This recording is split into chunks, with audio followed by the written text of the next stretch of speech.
भवन माननीय प्रधानमंत्री जी की भावनाओं के अनुरूप पूर्ण निष्ठा और मनोयोग से कार्य करने को संकल्पित है।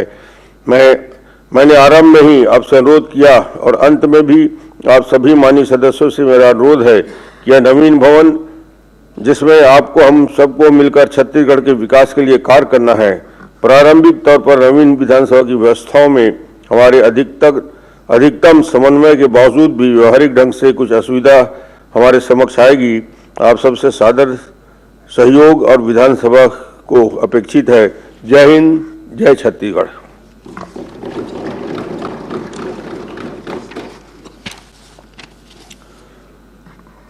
छत्तीसगढ़ विजन 2047 पर वित्त मंत्री श्री ओपी चौधरी अपने विचार रखेंगे।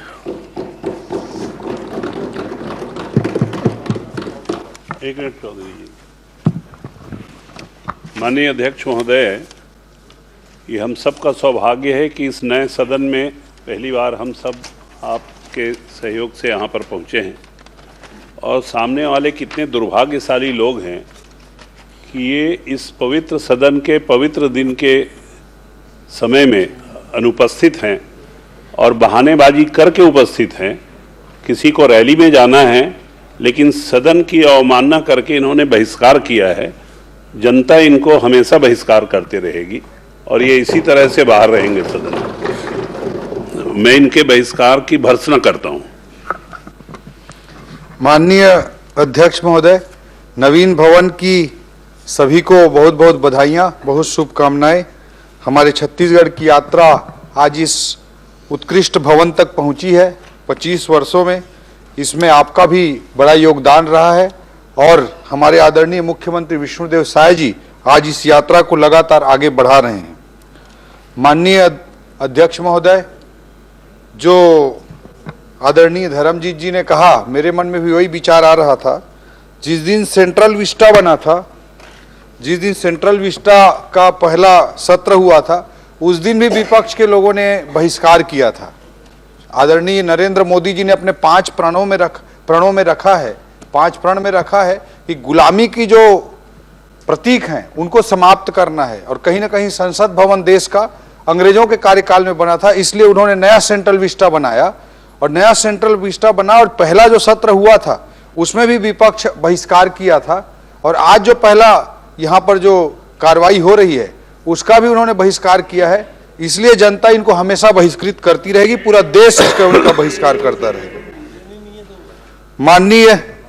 माननीय अध्यक्ष महोदय, छत्तीसगढ़ अंजोर ये विजन डॉक्यूमेंट हमारी सरकार ने तैयार किया है और एक प्रयास किया है कि भविष्य के लिए हम अपने प्रदेश को एक नई ऊंचाई तक, एक नई दिशा तक लेकर जाएंगे। आदरणीय नरेंद्र मोदी जी ने अमृत काल में भारत देश के लिए विकसित भारत 2047 तक कैसे बने, इसके लिए एक रोड मैप बनाकर योजनाबद्ध तरीके से लगातार प्रयास कर रहे हैं, लगातार काम कर रहे हैं। उसी प्रेरणा से छत्तीसगढ़ भी इस विकास यात्रा में बराबर की अपनी भागीदारी दे सके, इस सोच के साथ छत्तीसगढ़ अंजोर विजन डॉक्यूमेंट 2047 तक के लिए सरकार ने एक प्रयास प्रारंभ किया है। अध्यक्ष महोदय, जो विजन डॉक्यूमेंट जब 2047 की बात होती है, या आदरणीय नरेंद्र मोदी जी अमृत काल में 2047 तक विकसित भारत बनने की बात करते हैं, तो विपक्ष कहता है 2047 के लिए लोग बात कर रहे हैं, अभी के लिए बात नहीं कर रहे हैं। ये अनर्गल आरोप लगाने का काम विपक्ष करता है। अध्यक्ष महोदय, जब तक हमारा लक्ष्य स्पष्ट नहीं होगा, जब तक हम कुछ बड़ा सपना देखकर, बड़ा सोच रखकर, बड़ा लक्ष्य निर्धारित करके नहीं चलेंगे, तब तक अध्यक्ष महोदय किसी बड़े बिंदु तक नहीं पहुंचा जा सकता। माउंट एवरेस्ट की भी चढ़ाई करनी है तो उसे क्रमबद्ध तरीके से ही धीरे धीरे उस फतह को प्राप्त किया जा सकता है। अध्यक्ष महोदय, मैं आपके माध्यम से सदन को और सदन के माध्यम से प्रदेश की जनता को बताना चाहता हूं कि 2047 तक के ही लक्ष्य इसमें निर्धारित नहीं है। अल्पकालिक रूप से 2030 तक के लिए भी अनेक रणनीतियों पर काम होगा, 2035 तक के लिए मध्यकालिक रूप से अनेक रणनीतियों पर काम होगा और 2047 तक दीर्घकालिक रूप से भी अनेक नीतियों पर काम होगा। अध्यक्ष महोदय, अमृत काल में नरेंद्र मोदी जी ने देश को लगातार आगे बढ़ाने का लक्ष्य रखा है और आर्थिक विकास की दृष्टि से हमारा देश जिस मोड़ पर खड़ा है वहां से बहुत बड़ी छलांग हमारा देश लगा सकता है। हमारे देश की डेमोग्राफी आज पूरी तरह से युवाओं की डेमोग्राफी है। आज हमारे देश की 65% आबादी 35 वर्ष से कम आयु वर्ग की युवाओं की है। जब पूरी दुनिया बूढ़ी हो रही है, एजेड हो रही है, जब जापान की औसत आयु 47 वर्ष हम देखते हैं, यूरोप की औसत आयु जब हम 46 वर्ष देखते हैं, वैसी परिस्थिति में हमारे देश की औसत आयु आज मात्र 28-29 वर्ष के बीच में है। और इस तरह से देश आज एक युवा आबादी के रूप में खड़ा है। और हमारे छत्तीसगढ़ के संदर्भ में जब हम बात करते हैं तो हमारे छत्तीसगढ़ की औसत आबादी देश के एवरेज से, औसत आयु से भी कम है, लगभग 24 वर्ष के आसपास है। तो हमारा डेमोग्राफी और भी युवा है। अध्यक्ष महोदय, प्रधानमंत्री नरेंद्र मोदी जी के पहले इकोनॉमिक एडवाइजर रहे, हमारे भिलाई से संबंध रखने वाले, उन्होंने एक पुस्तक लिखी है अभी। उस पुस्तक में उन्होंने भारत की कंपाउंडिंग स्टोरी के बारे में पूरा जिक्र किया है कि देश की इकोनॉमी किस तरह से ग्रो कर सकती है, जिस तरह से मोदी जी के लीडरशिप में रिफॉर्म्स हो रहे हैं, जिस तरह से हमारी डेमोग्राफी है, तो किस तरह से हमारे देश में आर्थिक विकास की कंपाउंडिंग हो सकती है। इस पर उन्होंने किताब लिखी है। उन्होंने माना है कि भारत जिस मोड़ पर खड़ा है, इस मोड़ पर 8% के आसपास ग्रोथ रेट अचीव किया जा सकता है। और 8% का ग्रोथ रेट उन्होंने एस्टिमेट किया है और 5% का इन्फ्लेशन उन्होंने कैलकुलेट किया है। तो जब हम नॉमिनल जीडीपी की चर्चा करते हैं तो 8 + 5 = 13 होता है अध्यक्ष महोदय। और उन्होंने रुपए का डॉलर के कंपैरिजन में -1% का डेप्रिसिएशन काउंट किया है। तो 8 + 5 = 13 और 13 - 1 = 12% की उन्होंने 12% के CAGR से देश के इकोनॉमी के कंपाउंडिंग स्टोरी की गणना की है। अध्यक्ष महोदय, अगर 12% की रेट से भारत देश की इकोनॉमी आगे बढ़ती है, भारत देश की अर्थव्यवस्था अगर 12% के CAGR से कंपाउंडिंग करती है, तो 6 साल में इकोनॉमी की साइज डबल हो सकती है। और आने वाले 24 वर्षों में, लगभग 25 वर्षों 2047 तक के हम संदर्भ में बात करते हैं, तो आने वाले 24 वर्षों में इस इकोनॉमी के साइज की 4 बार डबलिंग होगी, जिसके कारण कंपाउंडिंग के कारण इकोनॉमी की साइज 16 टाइम्स 16 गुना बढ़ सकती है। और आज हमारे देश की अर्थव्यवस्था $4 ट्रिलियन की है। अध्यक्ष महोदय, जब 2004 में कांग्रेस के नेतृत्व वाली यूपीए की सरकार बनी थी, तब भी हमारे देश की अर्थव्यवस्था 10वें नंबर की अर्थव्यवस्था थी। लेकिन 10 साल तक यूपीए ने राज किया, 2004 से 2014 तक। और 2014 में जब ये सत्ता से जब जनता ने इन्हें बाहर किया, तब भी दुर्भाग्य से हमारे देश की अर्थव्यवस्था 10वें नंबर पर ही थी। 10 सालों में हमारे देश की अर्थव्यवस्था रैंक की दृष्टि से कोई छलांग नहीं लगा पाई। लेकिन नरेंद्र मोदी जी ने जब 2014 में देश का नेतृत्व संभाला, तो उस समय हमारे देश की अर्थव्यवस्था 10वें नंबर की अर्थव्यवस्था थी। और आज 11 वर्षों बाद हम देश की, दुनिया की 4थे नंबर की अर्थव्यवस्था बन रहे हैं। नरेंद्र मोदी जी के तीसरे कार्यकाल में हमारे भारत देश की अर्थव्यवस्था 3rd लार्जेस्ट इकोनॉमी, तीसरे नंबर की अर्थव्यवस्था बन जाएगी। अगर हम कहते हैं कि $4 ट्रिलियन की आज इकोनॉमी है और भारत के कंपाउंडिंग स्टोरी पे अगर हम 16 टाइम्स आने वाले 24 सालों के लिए एस्टिमेट करें, तो भारत देश की अर्थव्यवस्था $64 ट्रिलियन की हो सकती है। हमने एक बेसिक एस्टिमेशन, एक बेसिक कैलकुलेशन मैंने प्रस्तुत किया। चलिए 64 ना हो, 50 हो, 50 ना हो, 40 भी हो, अगर 40 ना हो 30 भी हो, $30 ट्रिलियन भी हो, तब भी हमारे इकोनॉमी में आने वाले 24-25 सालों में $26 ट्रिलियन की नई वैल्यू क्रिएट होने वाली है। वही मैं मानता हूं कि आज जो पीढ़ी हमारे देश में और प्रदेश में जी रही है, यह अपॉर्चुनिटी हमारी इस पीढ़ी के पास है। अपने खुद के आर्थिक विकास की दृष्टि से, खुद के बिजनेस की दृष्टि से, खुद के एंटरप्रेन्योरशिप की दृष्टि से हमारे युवाओं के पास एक बहुत बड़ी एक स्टोरी है, बहुत बड़ी एक ग्रोथ अपॉर्चुनिटी है। आज दुनिया के किसी देश के पास इस तरह की अपॉर्चुनिटी नहीं होती है।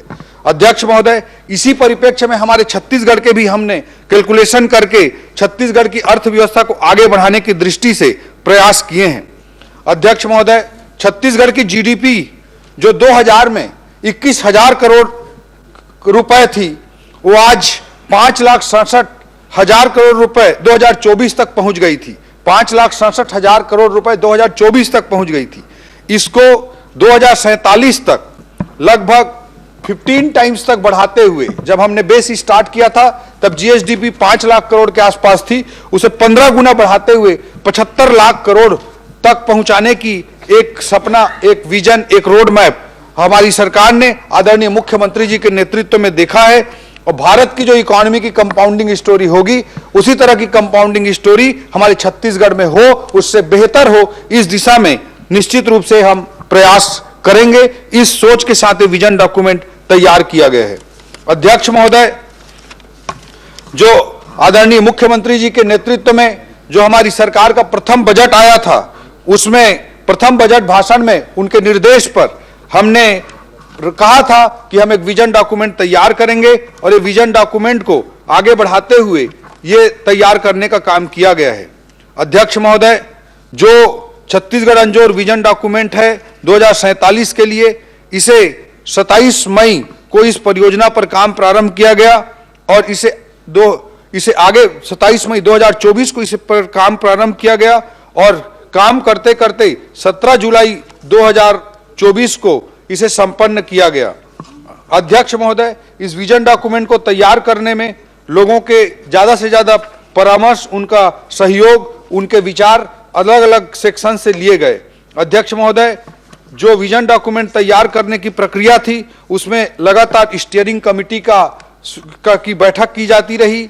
लगातार लोगों से ऑनलाइन माध्यम से, पोर्टल के माध्यम से, शिक्षाविदों के वेबिनार के माध्यम से, अलग अलग ग्रुप के प्रदेश भर के एक्सपर्ट्स के माध्यम से इसको अलग अलग तरह के सुझाव लिए गए। सम्माननीय विधायकों को, सम्माननीय मंत्रियों से अलग अलग विभागवार चर्चा करके इसे तैयार करने की दिशा में काम किया गया। अलग अलग टीम बनाई गई और 1 लाख से ज्यादा कंसल्टेशन के साथ इस विजन डॉक्यूमेंट को तैयार किया गया।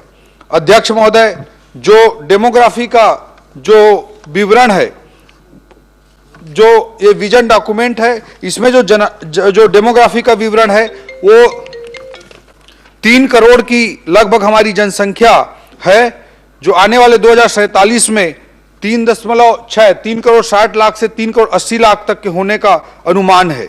जो औसत उम्र है वो उस समय 36 से 37 साल तक होगी। उस समय जो लाइफ एक्सपेक्टेंसी है वो 65 से बढ़कर 84 के लगभग होगी।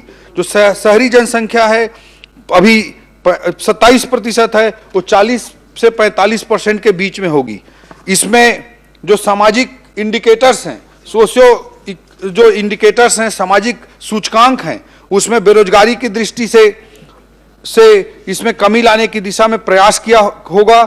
महिला श्रम शक्ति की सहभागिता आज हमारे छत्तीसगढ़ में लगभग 60% महिलाओं की है, वो बढ़कर लगभग 75% तक होगी। अध्यक्ष महोदय, साक्षरता दर को लगभग 100% 99% से ऊपर तक ले जाने का भी इसमें लक्ष्य है। शिशु मृत्यु दर जो लगातार कम होता रहा, उसे भी और कम करते हुए राष्ट्रीय औसत से भी कम ले जाकर के इसे लेस देन 10 तक लाने का लक्ष्य रखा गया है। आर्थिक रूप से जो जीडीपी का साइज है वो 5 लाख करोड़ से बढ़कर 75 लाख करोड़ होगा। कृषि से जीडीपी लगभग 10 से 11 लाख करोड़ के लगभग उस समय होगी। जो उद्योग से जीडीपी है वो 25 से 27 लाख करोड़ के लगभग होगी और सेवा क्षेत्र से जो जीडीपी है वो लगभग 40 लाख करोड़ के आसपास होगी। इस विजन डॉक्यूमेंट को बनाने के लिए अध्यक्ष महोदय, जो हमारे छत्तीसगढ़ का शॉर्ट एनालिसिस मैनेजमेंट के टर्मिनोलॉजी में जो किया जाता है वह किया गया। जो स्ट्रेंथ पर आधारित 6 प्रकार के विकासमूलक थीम बनाए गए। वीकनेस पर आधारित जो हमारे स्टेट की ग्रोथ के लिए जो वीकनेस हैं उनको दूर करते हुए 4 अलग थीम बनाए गए और प्रमुख रूप से 3 इनेबलर्स इस रणनीतिक रूप से इस विजन डॉक्यूमेंट में रखे गए हैं। इसमें एक बड़ा है कि फिजिकल इंफ्रास्ट्रक्चर पहला बिंदु है, दूसरा बिंदु है डिजिटल इंफ्रास्ट्रक्चर और सुशासन और तीसरा बिंदु है अधिकाधिक प्राइवेट इन्वेस्टमेंट। इन रणनीतियों के आधार पर इन 13 थीमों के साथ इस विजन डॉक्यूमेंट को बनाया गया है। अध्यक्ष महोदय, जो हमारे सम्माननीय मंत्रीगण हैं, हमारे आदरणीय मुख्यमंत्री जी का, हमारे वरिष्ठ मंत्रियों का, हमारे उप मुख्यमंत्रियों का भी इस विजन डॉक्यूमेंट के संबंध में चर्चा होगी। इसमें मैं विशेष रूप से जो कुछ थीम के तहत अभी जो कुछ काम हुए हैं, छत्तीसगढ़ ने 25 वर्षों में जो यात्रा की है और आने वाले वर्षों के लिए जो रणनीतियां हैं, उसके संदर्भ में मैं कुछ बिंदु रखना चाहूंगा। अध्यक्ष महोदय, जो एजुकेशन की दृष्टि से हमारे छत्तीसगढ़ ने जो बड़ी छलांग लगाई है, उसके संदर्भ में हम सबको गर्व भी है और आने वाले समय में एक बड़ी रणनीति के तहत काम करने की भी आवश्यकता है। सन 2000 में जब आदरणीय अटल जी ने छत्तीसगढ़ की पीड़ा को समझते हुए छत्तीसगढ़ राज्य का निर्माण किया था, तब अध्यक्ष महोदय हमारे छत्तीसगढ़ में एक भी राष्ट्रीय स्तर का संस्थान नहीं था। अध्यक्ष महोदय 2018 में तक आपने प्रदेश का नेतृत्व किया। 2003 से 2018 के बीच में हमारे छत्तीसगढ़ में IIT भी आया, Indian institute of technology, IIM भी आया, Indian institute of management, AIIMS भी आया, all India institute for medical sciences, HNLU भी आया, Hidayatullah national law university, NIT भी बना, national institute for technology, IIIT भी बना, international institute for information technology, CPET भी बना प्लास्टिक इंजीनियरिंग के लिए। वहीं मैं कहना चाहूंगा आपके माध्यम से सदन को और प्रदेश को अवगत कराना चाहूंगा कि हमारे मुख्यमंत्री जी के प्रखर नेतृत्व के साथ पिछले 2 साल के कार्यकाल में हमारे छत्तीसगढ़ में नवा रायपुर में 3 और राष्ट्रीय संस्थानों के लिए उन्होंने बुनियाद रख दी है। 3 का रास्ता प्रशस्त हो गया है। पहला है NIFT, national institute for fashion technology, NFSU, national forensic science university, और NILET, national institute for electronics and IT। इतना बड़ा काम आदरणीय मुख्यमंत्री जी ने शिक्षा के छलांग की दृष्टि से, युवाओं की दृष्टि से प्रदेश में लगाई है। प्रयास एवं संभावनाएं भविष्य में हमारा प्रयास होगा कि और भी राष्ट्रीय स्तर के संस्थान हमारे छत्तीसगढ़ में आए। इस दृष्टिकोण से जो हम प्रयास करेंगे, इंडियन इंस्टीट्यूट ऑफ साइंस के लिए, SPA के लिए, school for planning and architect, ISER के लिए, Indian institute for scientific and educational research के लिए, और नाइपर के लिए, national institute for pharmaceutical education and research, इसके लिए भी हम आने वाले समय में प्रयास करेंगे। और निश्चित रूप से ये राष्ट्रीय स्तर के संस्थान भी हमारे छत्तीसगढ़ के युवा भाई बहनों की दृष्टि से तैयार किए जाएंगे। हमारे मुख्यमंत्री जी के लीडरशिप में, उनके मार्गदर्शन में, उस दिशा में भी हमारी सरकार काम कर रही है। अध्यक्ष महोदय, जो इंडस्ट्रियल ग्रोथ है वो इस विजन डॉक्यूमेंट का अत्यंत महत्वपूर्ण हिस्सा है। हमारे छत्तीसगढ़ में इस इंडस्ट्रियल ग्रोथ को सुनिश्चित करने के लिए हमारी सरकार बनने के बाद आदरणीय मुख्यमंत्री जी ने नई इंडस्ट्रियल पॉलिसी के लिए परिकल्पना की और इंडस्ट्रियल पॉलिसी 2024 से 2030 तक का निर्माण किया गया है। अध्यक्ष महोदय, जो इंडस्ट्रियल पॉलिसी बनी है अभी, वो हमारे मूल रूप से फोकस किया है कि ज्यादा से ज्यादा हमारे छत्तीसगढ़ के युवा भाई बहनों के लिए रोजगार अधिकाधिक कैसे सृजित हो। सरकारी नौकरियां निश्चित रूप से हमारे मुख्यमंत्री जी पारदर्शिता के साथ हमारी सरकार देने के लिए प्रतिबद्ध है, और पिछले 5 सालों में जितनी सरकारी भर्तियां हुई थी उससे ज्यादा सरकारी भर्तियां इन 5 सालों में निश्चित रूप से की जाएंगी। लेकिन अध्यक्ष महोदय, कोई भी कंपटीशन एग्जाम कोई बच्चा देता है तो आप जानते हैं कि 5 लाख बच्चे अगर एग्जाम देते हैं तो उसमें 500 1000 बच्चों का ही फाइनल सिलेक्शन होता है। तो एक नीति निर्माता के रूप में, एक शासन के रूप में, एक सरकार के रूप में, एक समाज के रूप में जो सेलेक्ट होता है उससे ज्यादा हम सबको चिंता जो सेलेक्ट नहीं हो पाता है उसकी भी करनी चाहिए। अध्यक्ष महोदय, जो सेलेक्ट होता है उसके पास तो मीडिया भी जाती है, उसका इंटरव्यू भी छपता है, हम लोग भी जाकर फोटो खिंचा करके सोशल मीडिया में डालते हैं। लेकिन 5 लाख लोगों में अगर 1000 लोग सेलेक्ट हो रहे हैं और 4,99,000 बच्चे हमारे उस एग्जाम में सेलेक्ट होने से अगर रह जा रहे हैं तो उनकी चिंता करना भी नीति निर्माताओं का काम है। अध्यक्ष महोदय, इस दृष्टिकोण से रोजगार सृजन पर आधारित औद्योगिक नीति को आदरणीय मुख्यमंत्री जी ने लाया है।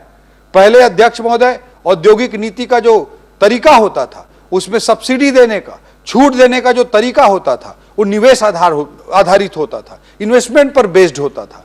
अगर 1000 करोड़ का कोई इन्वेस्टमेंट करेगा तो यह छूट दी जाएगी, अगर कोई 2000 करोड़ का इन्वेस्टमेंट करेगा तो यह छूट दी जाएगी, इस तरह का प्रावधान होता था। इस नई इंडस्ट्रियल पॉलिसी में अध्यक्ष महोदय, छत्तीसगढ़ के युवाओं को अधिकाधिक उनके लिए जॉब क्रिएशन हो, ज्यादा से ज्यादा रोजगार सृजन हो, इस विजन के साथ इस नई इंडस्ट्रियल पॉलिसी को हमारे मुख्यमंत्री जी ने तैयार करवाया है, जिसके तहत जो सब्सिडी दी जाएगी, जो छूट दी जाएगी, उसके लिए अध्यक्ष महोदय रोजगार सृजन को क्राइटेरिया बना दिया गया है।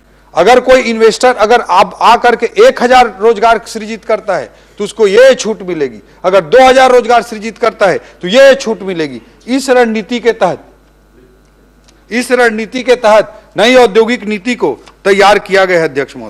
अध्यक्ष महोदय, जो कोर्स है, जो पढ़ाई है, आज के जमाने में अध्यक्ष महोदय बहुत प्रोफेशन केंद्रित, स्किल केंद्रित हो गई है। अगर हमारे युवा भाई बहन स्किल केंद्रित जो पढ़ाई करेंगे तो उससे उनको जॉब क्रिएशन में, भविष्य बनाने में ज्यादा आसान होगा। फिर अध्यक्ष महोदय, केवल काउंटिंग के लिए, गिनती के लिए हम पढ़ाई कर लें तो आज के जमाने में, आज के प्रतिस्पर्धी जमाने में, आज के टेक्नोलॉजी बेस्ड वर्ल्ड में, नॉलेज बेस्ड सोसाइटी में वो बहुत ज्यादा कारगर नहीं होता है। हमारी लर्निंग, हमारा सीखना, हमारा स्किल ज्यादा कारगर होता है। इस बात को समझते हुए आदरणीय मुख्यमंत्री जी ने निर्देशित किया कि हमको रोजगार परक कोर्सेस को हमको बढ़ावा देना है। इस सोच के साथ अध्यक्ष महोदय, पिछले बजट में हमारे मुख्यमंत्री जी के निर्देश पर नर्सिंग कॉलेजेस और फिजियोथेरेपी कॉलेज में किस तरह की छलांग सरकार ने लगाई है, हमारे छत्तीसगढ़ ने लगाई है, उसका मैं विवरण देना चाहूंगा।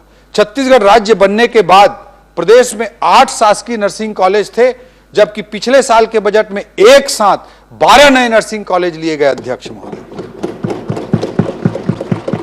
इसी तरह से फिजियोथेरेपी का एक कॉलेज था अध्यक्ष महोदय, उसमें 6 नए फिजियोथेरेपी कॉलेज एक साथ बजट में लेकर के स्टार्ट किया गया। अध्यक्ष महोदय, हमारे छत्तीसगढ़ की इकोनॉमी की जब हम बात करते हैं तो हमारा जो विनिर्माण क्षेत्र है, जो हमारा सेकेंडरी सेक्टर है, वो बहुत मजबूत है, क्योंकि हमारे हेवी इंडस्ट्री, कोर इंडस्ट्री पर आधारित इकोनॉमी है। लेकिन अध्यक्ष महोदय, जब हम हेवी इंडस्ट्री की बात करते हैं तो रोजगार सृजन उतने अच्छे तरीके से उस पर नहीं हो पाता है। जो रोजगार सृजन होता है अध्यक्ष महोदय, जैसे स्टील सेक्टर पर माना गया है कि 1 करोड़ की इन्वेस्टमेंट पर 0.37 रोजगार ही क्रिएट हो पाते हैं, अर्थात 1 करोड़ के स्टील सेक्टर के इन्वेस्टमेंट पर 1 से भी कम रोजगार पैदा होता है। इसलिए अध्यक्ष महोदय, ये प्रयास किया गया है कि हम इसको ऐसे सेक्टर्स को प्रमोट करें। इस नई इंडस्ट्रियल पॉलिसी का भी वो हिस्सा है जिससे ज्यादा से ज्यादा रोजगार सृजित हो सके। जैसे अध्यक्ष महोदय, गारमेंट सेक्टर में 1 करोड़ की इन्वेस्टमेंट पे 30 नए रोजगार पैदा होते हैं। आईटी, केपीओ, बीपीओ सेक्टर में 1 करोड़ की इन्वेस्टमेंट पे 50 रोजगार पैदा होते हैं। लेकिन हमारे छत्तीसगढ़ की इकोनॉमी में कोर सेक्टर मजबूत है, लेकिन tertiary sector, service sector weak है। इसके कारण से रोजगार सृजन में हमारे छत्तीसगढ़ में अनेक दिक्कतें आती है और जॉब क्रिएशन नहीं हो पाता। हजारों करोड़ की इन्वेस्टमेंट से बड़ी मुश्किल से 500,000 रोजगार ही पैदा होते हैं। इसलिए नई औद्योगिक नीति में भी और ओवरऑल पॉलिसीज में भी हमारे मुख्यमंत्री जी का स्पष्ट विजन है कि हम रोजगार परक चीजों को ज्यादा बढ़ावा दें। इस दृष्टिकोण से मैं आपके समक्ष रखना चाहूंगा कि हमारे छत्तीसगढ़ के सर्विस सेक्टर का जीएसडीपी में, स्टेट के जीएसडीपी में जो योगदान है वो राष्ट्रीय औसत से लगभग 10% कम है, लगभग 20% कम है। जो राष्ट्रीय जीडीपी पर सर्विस सेक्टर का योगदान जहां 55% है, वहीं छत्तीसगढ़ के जीडीपी पर सर्विस सेक्टर का योगदान मात्र 35% है। इसको हम जब तक बढ़ाएंगे नहीं, तब तक जॉब क्रिएशन ज्यादा से ज्यादा नहीं हो सकता। इसलिए अध्यक्ष महोदय, हमारे मुख्यमंत्री जी के निर्देशानुसार छत्तीसगढ़ को मेडिकल टूरिज्म के हब के रूप में भी, नेचुरोपैथी के हब के रूप में भी, वेडिंग डेस्टिनेशन के हब के रूप में भी, कॉन्फ्रेंस टूरिज्म के हब के रूप में भी हम छत्तीसगढ़ को डेवलप करने की दिशा में आगे बढ़ रहे हैं। अध्यक्ष महोदय, इस दिशा में मेडिकल टूरिज्म के लिए बहुत तेजी से प्रयास हो रहे हैं। हमारे छत्तीसगढ़ में आपके कार्यकाल में सत्य साई जो हमारा हॉस्पिटल स्थापित हुआ है, देश का अनोखा हॉस्पिटल है जिसमें कोई बिलिंग काउंटर ही नहीं है। बड़े बड़े ऑपरेशन छोटे बच्चों के वहां पर किए जाते हैं जिसमें लाखों रुपए का खर्चा होता है, लेकिन उस पूरे हॉस्पिटल में कोई बिलिंग काउंटर नहीं है। रहने का, खाने का सब कुछ खर्च वहां पर फ्री में मिलता है। तो उसके कारण से राष्ट्रीय ही नहीं, अंतर्राष्ट्रीय स्तर से भी लोग वहां पर उपस्थित होते हैं। अध्यक्ष महोदय, इस सत्य साई हॉस्पिटल के द्वारा 40,000 से अधिक ऑपरेशन इन वर्षों में, पिछले दशक में किया गया है। अध्यक्ष महोदय, उसी तारतम्य में नवा रायपुर में प्रयास करते हुए बॉम्बे हॉस्पिटल को भी यहां पर लाने का मार्ग प्रशस्त हुआ है। अध्यक्ष महोदय, प्राइवेट सेक्टर के भी जो हॉस्पिटल स्थापित करना चाहते हैं, नई औद्योगिक नीति उसमें भी सब्सिडी का प्रावधान करती है ताकि मेडिकल टूरिज्म डेवलप हो और सर्विस सेक्टर को बढ़ावा मिल सके। अध्यक्ष महोदय, हमारे पास 44% वन संसाधन है। हमारे पास धुड़मा राज जैसा बस्तर का गांव है जिसे यूनाइटेड नेशन के वर्ल्ड टूरिज्म ऑर्गेनाइजेशन ने दुनिया के 20 सर्वश्रेष्ठ टूरिज्म विलेज के रूप में चयनित किया है। कांगेर वैली नेशनल पार्क है हमारे बस्तर में, जिसको यूनेस्को ने वर्ल्ड हेरिटेज साइट के रूप में उसे चिन्हांकित किया है। इन सब जगहों पर पर्यटन की अपार संभावनाएं हैं। हमारा 44% वन्य क्षेत्र, ऐसा जंगल जो देश में बहुत विरले मिलता है, उसके बाद भी नक्सलवाद के कारण, माओवाद के कारण हमारे पास टूरिज्म डेवलप नहीं हो पाया। हमारे रायगढ़ का आदमी, हमारे कोरबा का आदमी, हमारे राजनांदगांव का आदमी, कवर्धा का आदमी भी अगर दिल्ली बॉम्बे में खड़ा होता है तो लोग सोचते हैं कि ये भी नक्सलवाद प्रभावित क्षेत्र से आया है। इसके कारण से हमारा टूरिज्म का सेक्टर डेवलप नहीं हो पाया। आज अमित शाह जी के नेतृत्व में, आदरणीय प्रधानमंत्री जी के नेतृत्व में, आदरणीय हमारे मुख्यमंत्री जी के नेतृत्व में, हमारे आदरणीय गृह मंत्री जी के प्रयासों से जो माओवाद समाप्त हो रहा है, इससे हमारे पर्यटन के लिए अपार संभावनाएं खुलेंगी और उसे चरितार्थ करने के लिए होम स्टे पॉलिसी भी आदरणीय मुख्यमंत्री जी अभी से तैयार करके रखे हैं और बस्तर क्षेत्र में पर्यटन बहुत तेजी से विकसित हो रहा है।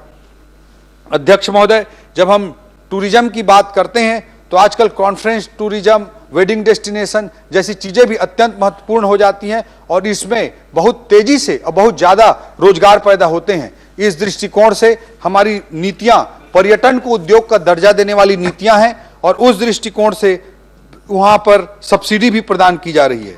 जब हम पर्यटन की बात करते हैं तो हमारे छत्तीसगढ़ की संस्कृति अत्यंत समृद्ध है।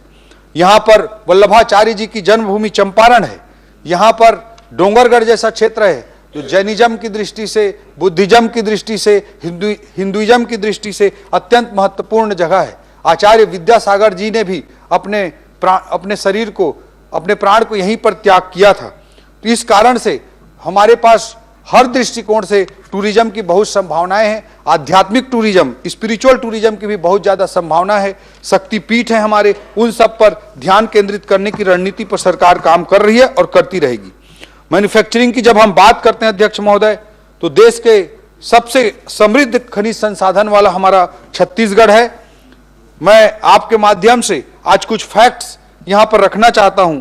छत्तीसगढ़ में निर्मित स्टील से देश में जो सबसे ऊंचा, दुनिया का सबसे ऊंचा चिनाब रेलवे ब्रिज बना है, उस पर छत्तीसगढ़ का स्टील उपयोग किया गया है अध्यक्ष महोदय। रक्षा के क्षेत्र में आईएनएस विक्रांत में हमारे छत्तीसगढ़ का स्टील का उपयोग किया गया है अध्यक्ष महोदय। अध्यक्ष महोदय, हमारे छत्तीसगढ़ में निर्मित सीमेंट से मुंबई का बांद्रा वर्ली सी लिंक बनाया गया है अध्यक्ष महोदय।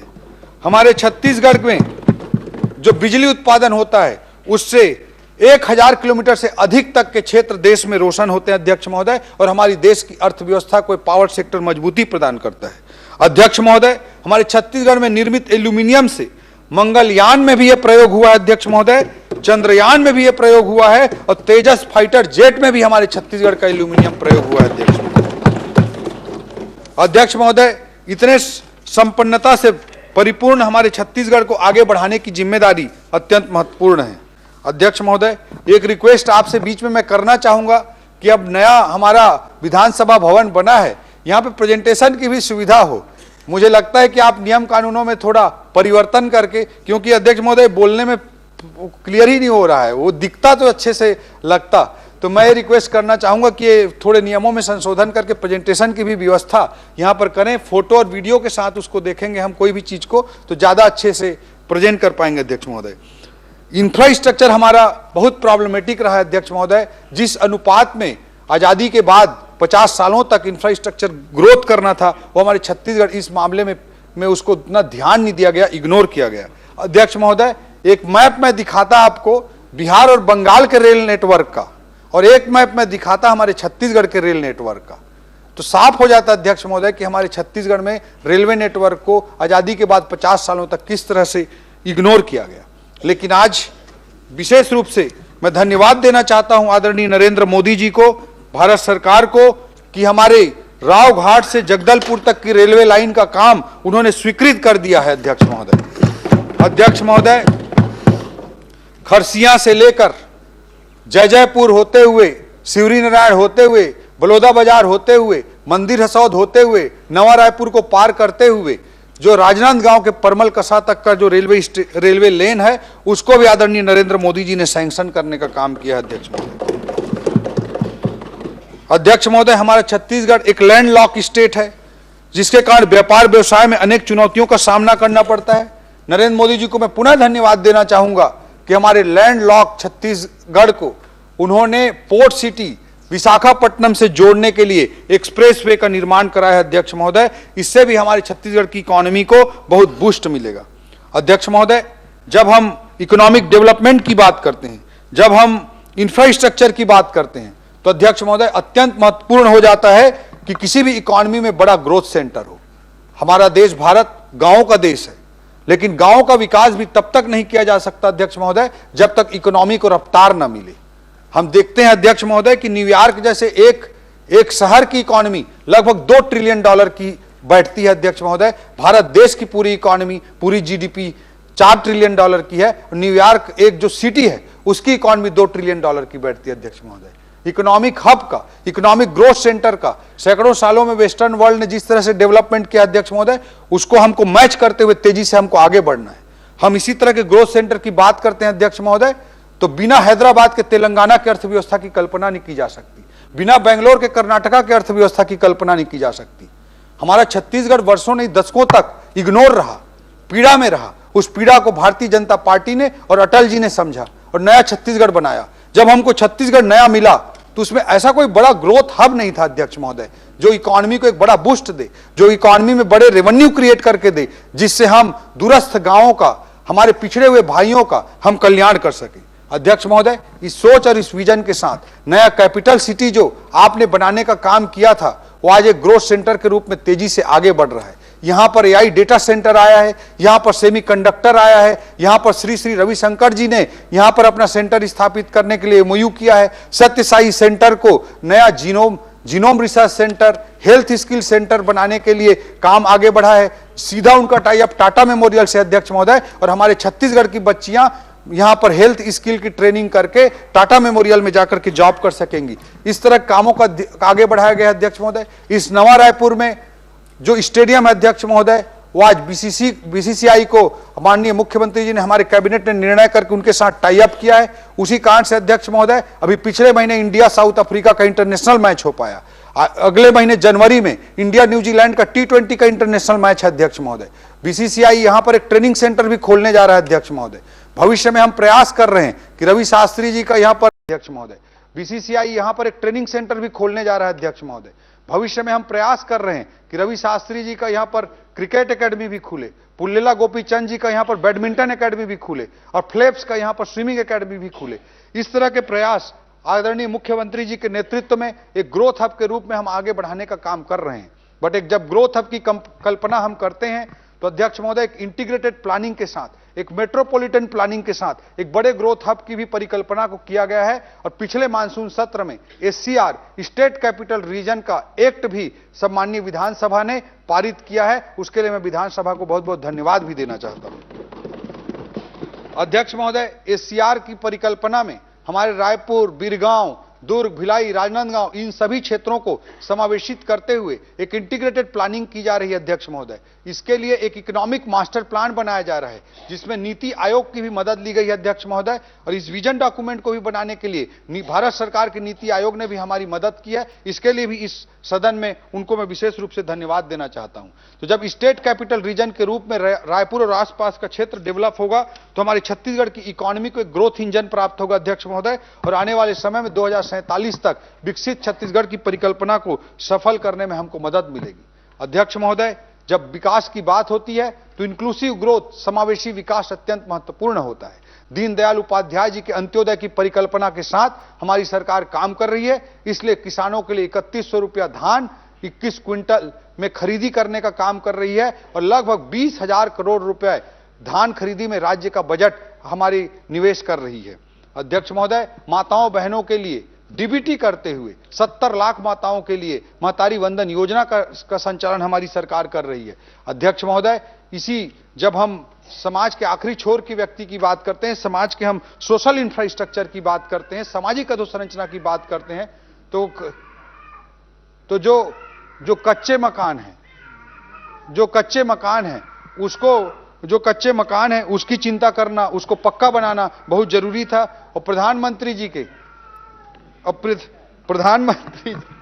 और प्रधानमंत्री जी के परिकल्पना अनुसार 5 सालों तक आवास निर्माण को पूरी तरह से पिछली सरकार ने रोक कर रखा था अध्यक्ष महोदय। छत्तीसगढ़ के 18 लाख गरीबों के छत को छीनने का पाप किया था अध्यक्ष महोदय। हमारी सरकार आते ही आदरणीय मुख्यमंत्री जी ने पहला दस्तखत आवास के लिए किया था अध्यक्ष महोदय।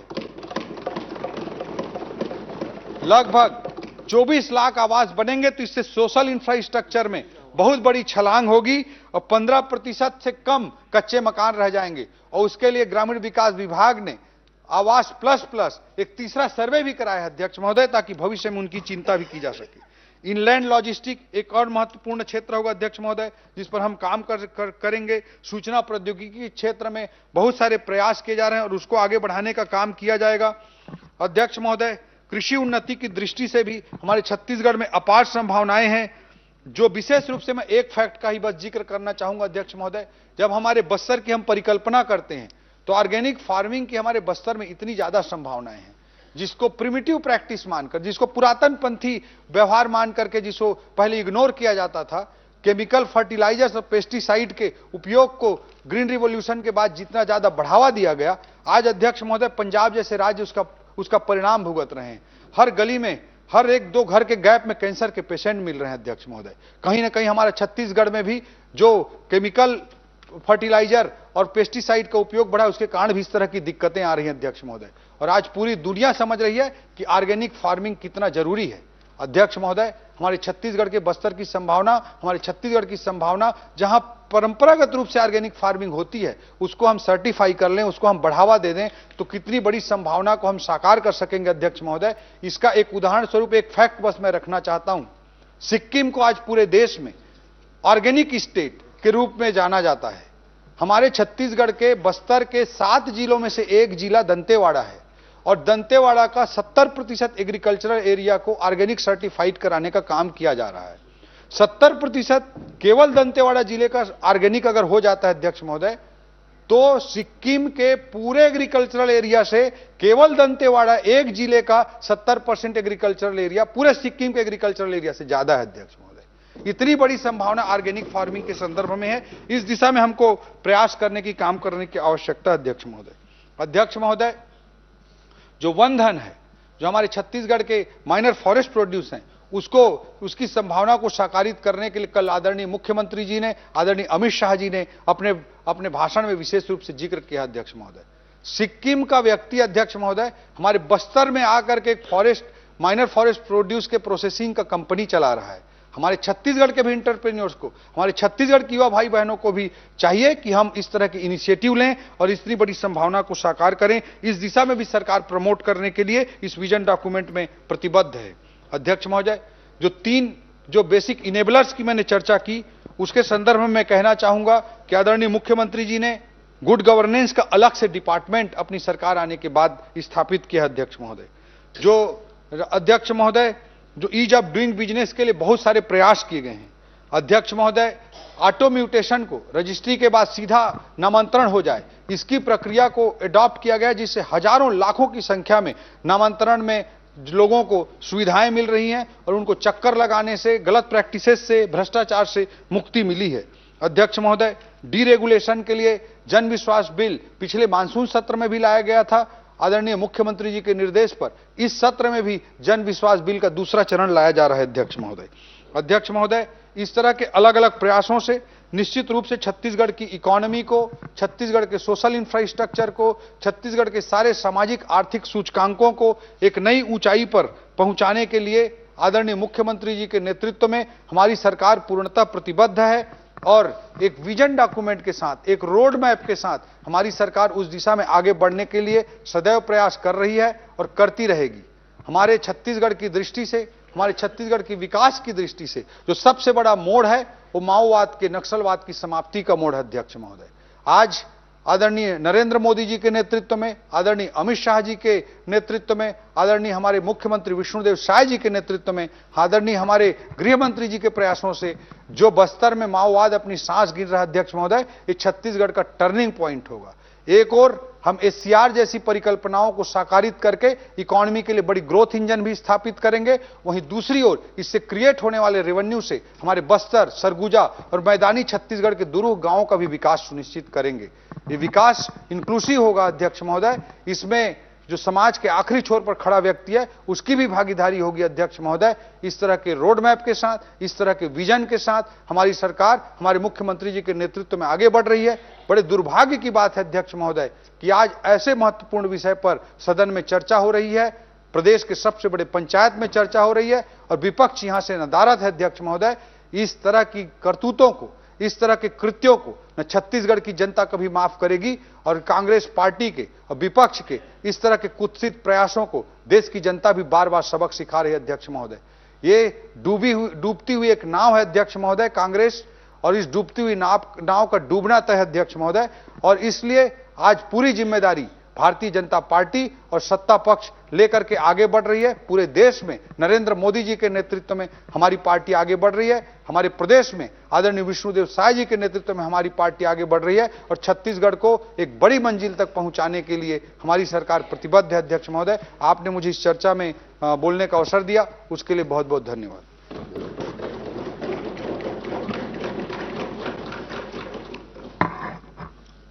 श्री अजय चंद्राकर जी।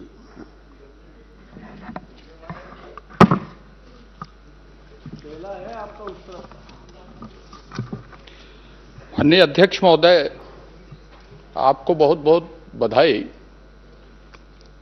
और मैं माननीय मंत्री जी से कुछ कहूंगा। ओपन माइंड कहो माननीय मंत्री जी, ओपन माइंड कि पीठ थपथपाने? नहीं, आप जैसा चाहें आपको। नहीं, ओपन माइंड कहा मैंने। माननीय अध्यक्ष महोदय, अभी एक नियम कानून में संशोधन की मांग की माननीय मंत्री जी ने प्रेजेंटेशन के लिए। आप स्पष्ट करेंगे? हमारी चर्चा है इसलिए मैं विधि विधायी प्रक्रिया में नहीं जा रहा हूं, लेकिन यह चर्चा किस मोशन में किस तरह से होगी, मैं प्रश्न खड़ा करूंगा, उसका वो उत्तर देंगे कि उन्होंने चर्चा कर दी, या गोपनीय सत्र जैसे हुआ हमने एक अपनी अपनी बात रख दी कि प्रस्ताव पर, कि शासकीय संकल्प पर, अशासकीय संकल्प पर किस तरह की प्रक्रिया में चर्चा होनी है और मैं किस तरह से अपनी बात रखूं, ये मेरे अंदर प्रश्न है। लेकिन चूंकि आपने व्यवस्था दी है तो एक नई परंपरा की आज छत्तीसगढ़ विधानसभा में शुरुआत हो रही कि हम कौन सी प्रक्रिया में बहस शुरुआत कर रहे हैं और कौन सी प्रक्रिया में इसका उत्तर आएगा और कौन सी प्रक्रिया में चर्चा हो रही है। तो इसलिए यह स्पष्ट हो जाना चाहिए था कि आखिरी में मंत्री जी उत्तर देंगे तो मैं उस तरह से बोलूंगा, यदि मुझे अपनी बात रखनी है तो मैं उस तरह से बोलूंगा, सुझाव देना है तो मैं उस तरह से बोलूंगा। तो इस तरह की चीजें थोड़ी चर्चा शुरू होने के पहले स्पष्ट रहनी चाहिए कि विधानसभा में इस तरह की चर्चा। माननीय अध्यक्ष महोदय, मैंने बात सही कही कि गलत कही? आप विधानसभा अध्यक्ष रहे। माननीय अध्यक्ष महोदय, पहले तो मैं माननीय मुख्यमंत्री जी को बधाई देता हूं, माननीय वित्त मंत्री जी को बधाई देता हूं कि उन्होंने विजन डॉक्यूमेंट एक रखा और निश्चित रूप से एक मार्गदर्शी सिद्धांत होता है कि हम कैसे किस तरह से कार्य करना चाहते हैं। जितनी बातों का उल्लेख हुआ, जिस तरह से संकल्पों की अभिव्यक्ति हुई, मैं उसमें भी बात करूंगा और छोटे छोटे विषय भी बात करूंगा। और मैं निराशावादी तो बिल्कुल नहीं हूं, और निराशावादी इसलिए नहीं हूं कि भाई मेरी जो बात होगी तो हो सकता है उसमें लगे कि साहब कोई बात ऐसी नकारात्मक हो गई होगी, पर वो नकारात्मक बिल्कुल नहीं होगी। हमारी सरकार है, हमारी सरकार अच्छी तरह से चले और ये जो संकल्प की अभिव्यक्ति हुई है वो संकल्प निर्धारित समय में शुरू हो। संकल्प जो अंजोर विजन है उसमें मैंने पूरे पृष्ठ पढ़े।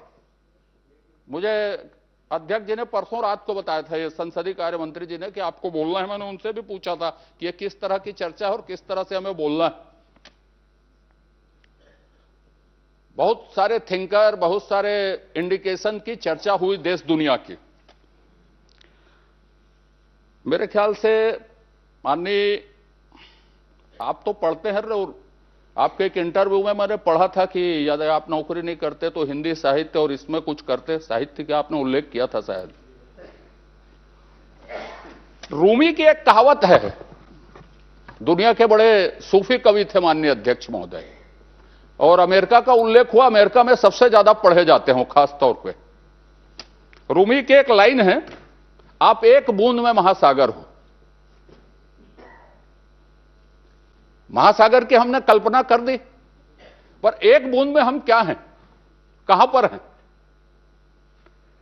कलाम साहब ने कहा था कि सपने वो नहीं हैं जो सोए सोए देखे जाएं, सपने वो हैं जो सोने ना दे। आपकी अभिव्यक्ति में दीर्घकाल 2047 की कल्पना है, बहुत अच्छी है, मैं बधाई देता हूं आपके प्रयत्नों की, लेकिन उसकी बुनियाद आज हम कैसे डाल रहे हैं? आपका ज्ञान गति उसमें क्या बोल रहा है, उसके रिजल्ट क्या हैं? दूसरे क्षेत्रों में हम क्या कर रहे हैं? अमित शाह जी, माननीय गृह मंत्री जी ने उस दिन एसआईआर को, जिसको उन्होंने सुधार की चर्चा में स्वीकार किया था, उत्तर देते हुए कहा कि हम इतिहास को छोड़ नहीं सकते, इतिहास का भी उल्लेख करना। छत्तीसगढ़ में समग्र परिवर्तन के लिए हमसे गलतियां कहां पर हुई और कहां पर निर्णय लेने की जरूरत है, और किस तरह से हमको निर्णय में रीढ़ की हड्डी हमारी दिखनी चाहिए, इसकी अभिव्यक्ति सबसे जरूरी है। आमूलचूल परिवर्तन के लिए, उस अभिव्यक्ति के लिए अल्पकालिक तौर पे हमारे जो प्रयत्न हैं छत्तीसगढ़ में, आज जो सबसे बड़ी जरूरत है, आपने जो कहा कि गवर्नेंस डिपार्टमेंट बना है गुड गवर्नेंस की। जब छत्तीसगढ़ बना तो चारों तरफ क्षेत्रीय असंतुलन था। आपके इस नवा अंजोर के किताब में आपने सामाजिक क्षेत्रों में सिर्फ शिक्षा और स्वास्थ्य को स्पर्श किया, गरीबी उन्मूलन को आपने स्पर्श नहीं किया है, वुमेन एम्पावरमेंट को आपने स्पर्श नहीं किया है, आपने लॉ एंड ऑर्डर पुलिस विभाग को स्पर्श नहीं किया है, आपने समाज कल्याण को स्पर्श नहीं किया है। यदि नीतियां और कार्यक्रम बनती हैं तो वो रिफ्लेक्ट होनी चाहिए कि गरीबी उन्मूलन क्या हो, रोजगार पर आपने रिफ्लेक्ट किया है पिछले 5 सालों में, और छत्तीसगढ़ बनने के बाद रोजगार क्या है यह परिभाषित नहीं हो सका आज तक। आप बताएंगे मुझे कि रोजगार की परिभाषा किसको मानी जाती है, और सरकार यह तय करे बेसिक लेवल में कि रोजगार इसको माना जाएगा। यह छत्तीसगढ़ के लिए जरूरी है। मैं आपके इन बातों से सहमत हूं, आपके इन बातों से मैं सहमत हूं कि आप 10 लाख करोड़ से लेकर 2047 तक 75 लाख करोड़ का लक्ष्य रखा है, जो 14% की बढ़ोतरी लगभग, तो 14% की बढ़ोतरी में यह हो जाएगा। लेकिन सवाल यह है, एक अनुमान है, अनुमान से दुनिया में महामंदी आई, युद्ध के दौर चल रहे हैं, द्वितीय विश्व युद्ध के बाद और प्रथम विश्व युद्ध के बाद दुनिया के अनुमान ध्वस्त हो गए थे। अभी दुनिया बिल्कुल नई दिशा में प्रवेश कर रही कि 3-3 साल से युद्ध चल रहे हैं। गाजा का युद्ध और यूक्रेन का युद्ध 3-3 साल से चल रहा है कि हम कहां तक उसको देखेंगे। पर मैं तो अपनी बात कहता हूं, मैं 2047 तक जिंदा रहूंगा, 87 साल की उम्र में मरूंगा। इसको देखे ना आप कि मैं बोल रहा हूं उसको।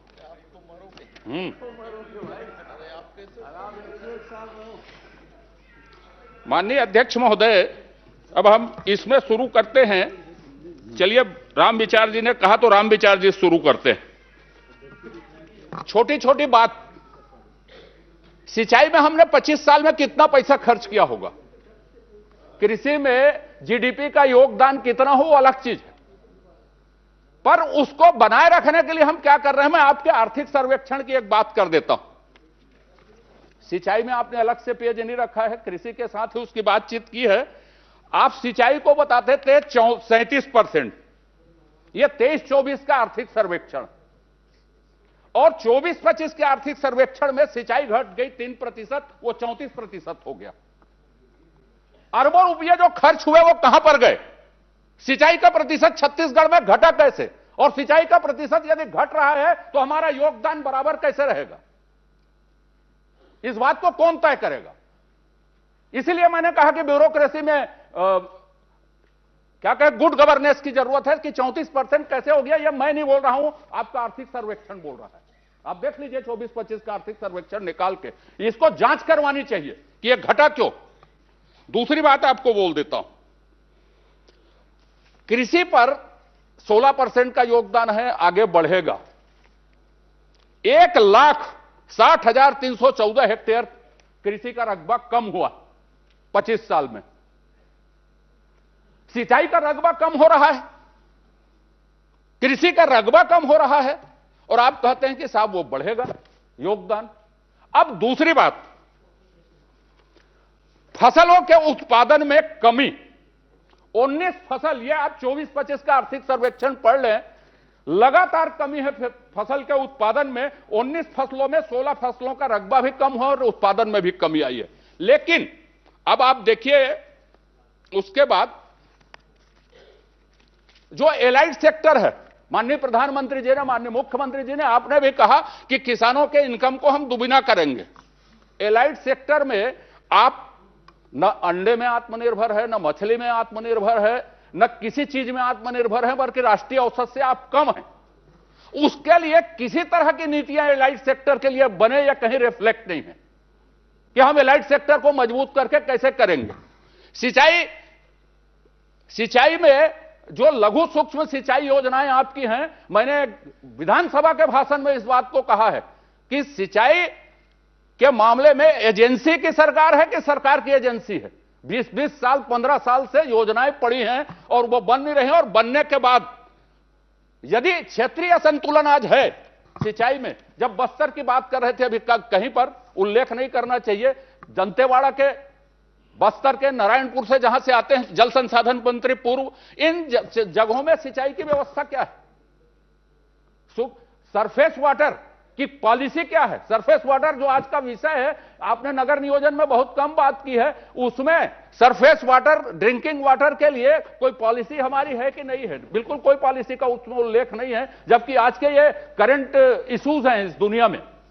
माननीय अध्यक्ष महोदय, एलाइड सेक्टर में हमने कहा कि हम बिल्कुल पीछे हैं, उसमें काम करने की जरूरत है। आंकड़े में उन्होंने स्वीकार किया, आपने आपके विजन दस्तावेज में है, अंडों के उत्पादन में, मछली के उत्पादन में। अब मैं आपको बता देता हूं जो आंकड़े आपने दिए नहीं है। राम विचार जी से जब मैंने शुरू की, बीज के मामले में हम आत्मनिर्भर हैं क्या? छत्तीसगढ़ आत्मनिर्भर है क्या बीज के मामले में? कौन से बीज में छत्तीसगढ़ आत्मनिर्भर है और कौन सा बीज हम मध्य प्रदेश बीज महासंघ से बीज खरीदते हैं, आज भी हिंदुस्तान के बीज विकास निगम से बीज खरीदते हैं, उन बीजों को खरीदते हैं जो छत्तीसगढ़ में लगाया जाता है, उन फसलों के भी बीज खरीदते हैं हम। 25 साल बाद आत्मनिर्भरता में हमने कदम क्या उठाए? तो नीतियों में ये छोटी छोटी बातें छत्तीसगढ़ को बड़ा करेंगी। मेरा कहने का मतलब यह है, मैं सिर्फ आलोचना नहीं कर रहा हूं, यह वस्तु स्थिति है, यह किसी सरकार की है या नहीं है, इस दिशा में काम करने की जरूरत है। अब पशुपालन, एलाइड सेक्टर का जब मैंने उल्लेख किया तो आपको बता देता हूं, दुग्ध उत्पादन में छत्तीसगढ़ का योगदान 0.88% है मात्र। ठीक है साहब? खपत कितनी है छत्तीसगढ़ में? मैंने शुरुआत के 5 राज्यों में पंजाब, राजस्थान, हरियाणा, आंध्र प्रदेश, गुजरात, छत्तीसगढ़ ले लें तो 192 ग्राम साहब। पंजाब के लोग 1.25 लीटर दूध पीते हैं प्रति व्यक्ति। नस्ल सुधार में आपके पास कोई कार्यक्रम नहीं है। हाइब्रिड जो नस्ल है दुग्ध उत्पादन में, वही 33% का योगदान राष्ट्रीय स्तर पर देती है, और छत्तीसगढ़ में उसका प्रतिशत कितना? मैं आपको बता देता हूं, नस्ल सुधार में हाइब्रिड का 33% है, और हमारा योगदान उसमें कितना है ये मैं खोजना पड़ेगा, लेकिन मैं आपको दे दूंगा इसको। हां, 6.3% के आसपास हमारा योगदान। कोई कार्यक्रम नस्ल सुधार के आपके पास नहीं है। आईवीएफ तकनीकी इतना महंगा है कि किसान उसको कर नहीं सकते। एक कामधेनु विश्वविद्यालय में माननीय डॉक्टर साहब ने इसके लिए अपने समय में एक प्रयोगशाला बनवाई थी, आज वो किस स्थिति में काम कर रही मैं नहीं जानता। अब चारा के लिए आपने बात की, चारा की हम बातचीत करेंगे करके। आपका जो पशु चिकित्सालय और पशु औषधालय है, वो टीकाकरण और इलाज के मामले में मरणासन स्थिति में है। मरणासन, ये बता देता हूं आपको कि आप दुग्ध उत्पादन में या एलाइड सेक्टर को मजबूत करने के लिए सोचने की और ग्राउंड लेवल में काम करने की जरूरत है। छत्तीसगढ़ में इन्हीं छोटे छोटे निर्णय की जरूरत है, और छोटे निर्णय मैंने बोला बूंद से महासागर बनेगा आपको, इसीलिए मैंने कहा, रूमी की कविता इसीलिए बोली। चारा के लिए कोई खास प्रोग्राम है नहीं, एक भी प्रोग्राम नहीं है। आपने ऑर्गेनिक खेती का उल्लेख किया, आपने पंजाब का उदाहरण तो बताया। पंजाब से राजस्थान के बीच स्पेशल ट्रेन चलती कैंसर वालों के लिए। आपने देश दुनिया की बात की, यूरोपीय यूनियन और बड़े इंग्लैंड जैसे देशों ने भारत के कई उत्पादों को प्रतिबंधित कर दिया, ऑर्गेनिक माने खेती के उत्पादों को प्रतिबंधित कर दिया कि आप फर्टिलाइजर का उपयोग, पेस्टिसाइड्स का उपयोग जरूरत से ज्यादा कर रहे हैं, आपको उत्पाद प्रतिबंध। अब मैं ये कहता हूं कि यह स्थिति यदि है, एलाइड सेक्टर में हमारी स्थिति कमजोर है, तो हमारी नीति क्या है एलाइड सेक्टर के लिए? आप उद्योग का दर्जा दे रहे हैं तो क्या है? अब दूसरी बात, चारागाह के लिए क्या है? कुछ नहीं है। नर पशु का उपयोग क्या होगा? मशीनीकरण करने के बाद नर पशु का कोई उपयोग नहीं है। कृत्रिम गर्भाधान में आजकल सिर्फ और सिर्फ मादा नस्ल से भी मादा नस्ल पैदा किए जा सकते हैं, पर उसका कोई उपयोग छत्तीसगढ़ में नहीं है और उसकी कोई नीति नहीं है। तो यह एक छोटे काम है जो ग्रामीण अर्थव्यवस्था को बदल सकते हैं। आपने एनडीडीबी से समझौता किया है, अब वो समझौता कौन से स्टेज में है आप पूछ लीजिए, क्या क्रियान्वित हुआ है उसको, मैं बोलूंगा तो अच्छा नहीं होगा वो।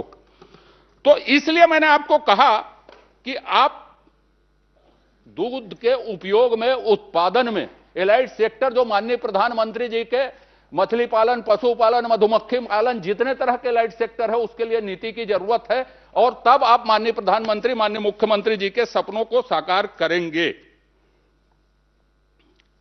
गुजरात मॉडल की चर्चा होती है साहब बहुत, गुजरात मॉडल और आपके गवर्नेंस के बारे में धीरे धीरे बात करेंगे अपन।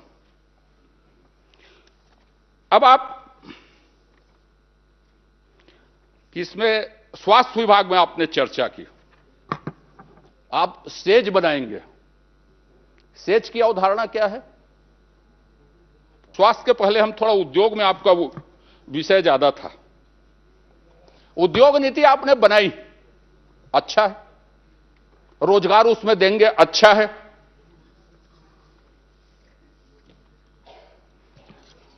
रोजगार के बारे में आपको बता देता हूं जिसका उल्लेख आपने भी किया। 97% लोग अनस्किल्ड हैं छत्तीसगढ़ में, 3% आबादी स्किल्ड है। आप जितनी शैक्षणिक संस्थाएं ला रहे हैं मैं स्वागत करता हूं, और मुझे इस बात का संतोष है माननीय अध्यक्ष महोदय के साथ काम करते हुए ढेरों संस्थाएं हमने बनाई, ढेरों संस्थाएं बनाई, और जिन संस्थाओं का आपने उल्लेख किया स्वागत है उसका छत्तीसगढ़ में। लेकिन आपको जो सोचना है, जब शिक्षा में बात करेंगे तो इस विषय में आएंगे कि उसमें छत्तीसगढ़ के लोगों का प्रवेश कैसे हो। अब आपने औद्योगिक नीति बनाई, मेरे ख्याल से उसको लागू करने के लिए बनाई कि संशोधन करने के लिए बनाई, है मुझे समझ में नहीं आया है। हर 15-20 दिन में मैं पढ़ता हूं कि एक संशोधन उसमें हुआ। अब कहीं पर यह झलक नहीं मिलती कि make in India, made in India, made in Chhattisgarh, make in Chhattisgarh कहां पर? माननीय जब थे, मैं छोटा छोटा उदाहरण दे देता हूं मेक इन इंडिया और मेक इन छत्तीसगढ़ और मेड इन छत्तीसगढ़ का। हम साइकिल खरीदते, चलिए आपने देश दुनिया की बात की, चीन ने जब एप्पल को बुलाया तो उन्होंने कहा कि यहीं आपको कामगारों को प्रशिक्षण देना पड़ेगा। आप जानते हैं, मुझे बताने की जरूरत नहीं है। और जब वहां के कामगार प्रशिक्षित हुए तो कितनी सारी कंपनियां निकली वहां से, एमआई वहीं से निकली, वीवो वहीं से निकली, एप्पो यहीं से निकली। आज हम ऐसी कौन सी कंपनी है जो यहां मेड इन, ऐसी कौन सी चीज और ऐसे कौन से सेक्टर है जिसको चिन्हित करके छत्तीसगढ़ में मेक इन मेड इन कर सकते? आपको उद्योग नीति इसमें क्या बोलती है? अब मैंने कहा कि साहब साइकिल हम बांटते हैं, क्या प्रतिस्पर्धा उसमें? एटलस बनाए चाहे A1 बनाए, छत्तीसगढ़ में कारखाना डालिए, 20 साल तक हम साइकिल देंगे, उसके सहायक उद्योग यहीं खुलेंगे, यहीं बनाएंगे, और साइकिल आप बांटिए। क्या प्रतिस्पर्धा उसमें? जो छत्तीसगढ़ में आके बनाएगा उसको हम देंगे, जो हमारे अनुकूल बात करेगा, हमारे मैन पावर को ट्रेन करेगा, स्किल करेगा, उसको हम देंगे, और उसके बाद हम बनाएंगे। इतने सारे मेडिकल कॉलेज खुल गए। अरे आप पोनी को यहीं बनवा लीजिए, पट्टी को यहीं बनवा लीजिए, मशीन नहीं बनवा सकते तो, रिएजेंट्स को यहीं बनवा लीजिए, बाकी को नहीं बनवा सकते तो कौन ने मना किया? अब आप सेज की बात करते हैं। हिंदुस्तान में सेज की कल्पना, आपने इसमें भी सेज की बात की है। हिंदुस्तान में जब सेज की बात करते हैं तो आजकल सेज बंद हो चुका। हमने जितनी चीजें हमने की, अप्रैल पार्क हमने बनाए, चलिए घूमने चलते हैं अप्रैल पार्क की क्या हालत है देखते हैं। सेज ही है एक तरह का। अब आपने कुटीर उद्योग के लिए क्या पॉलिसी रखी है इसमें? एक बेल मेटल का आदमी, एक स्व सहायता समूह का आदमी, एक और भी लघु कुटीर उद्योग के लोग हैं, उसको कौन सी नीति के तहत आप फाइनेंस करते हैं? कौन सी नीति के तहत कच्चा माल देते हैं? कौन सी नीति के तहत उसको ट्रेनिंग देते हैं? 10,000 यदि दुर्गा पंडाल बनती होगी तो रायपुर के सारे दुर्गा पंडाल जो है बंगाल के लोग आग बनाते हैं। बांस का ट्रेनिंग, छत्तीसगढ़ के बांसवारों को ट्रेनिंग वैल्यू एडिशन कर दिया जाए, उसको फाइनेंस मिलेगा, उसको बैंक गारंटी मिलेगी। आज आर सेठी, जिसको पंचायत ग्रामीण विकास मंत्री जी बैठे हैं, वो ट्रेनिंग देते हैं, वही फाइनेंस नहीं करते उसको। क्या उसको अपनी ट्रेनिंग पर भरोसा नहीं है? तो ये जो छोटे निर्णय हैं, मेक इन इंडिया और मेड इन छत्तीसगढ़ और मेक इन छत्तीसगढ़, प्रधानमंत्री जी ने यह कहा कि मेक इन छत्तीसगढ़ भी खरीद सकते हैं आप, मेक इन इंडिया भी खरीद सकते हैं यदि मेड इन नहीं है तो। छत्तीसगढ़ में इस नई अवधारणा के लिए इतना पोटेंशियल यदि है छत्तीसगढ़, और जिस आर्थिक क्षेत्र की आपने परिकल्पना की है, इतना पोटेंशियल है, तो फिर ये चीजें हम क्यों नहीं ला सकते? उन कंपनियों से ये बात क्यों नहीं कर सकते? और समय में हिंदुस्तान ने अपने उद्योग नीति, अपने कार्य में। एक मिनट अजय जी। श्री प्रेम प्रकाश पांडे जी, पूर्व विधानसभा अध्यक्ष, विधानसभा के अध्यक्ष की दीर्घा में आसीन है। सदन की ओर से मैं उनका स्वागत करता हूं। कृपया जारी रखें। कहां हुआ है? अभी शुरू हुआ भूमिका। माननीय अध्यक्ष महोदय, कहीं पर भी आज तक छत्तीसगढ़ के लोगों के लिए कोई नीति नहीं बनी। आज इतने लाख के बीपीओ में, इतने लाख के इस्पात में, हमारे चंद्रमा में ये पहुंच गया, हमारा लोहा टाइटन पहुंच गया, सारे उद्योग लोहे, तेजस में दुर्घटना वाला तेजस अपना नहीं था ना, बता देना, हमारा लोहा नहीं लगा था दुर्घटना वाला तेजस में। लेकिन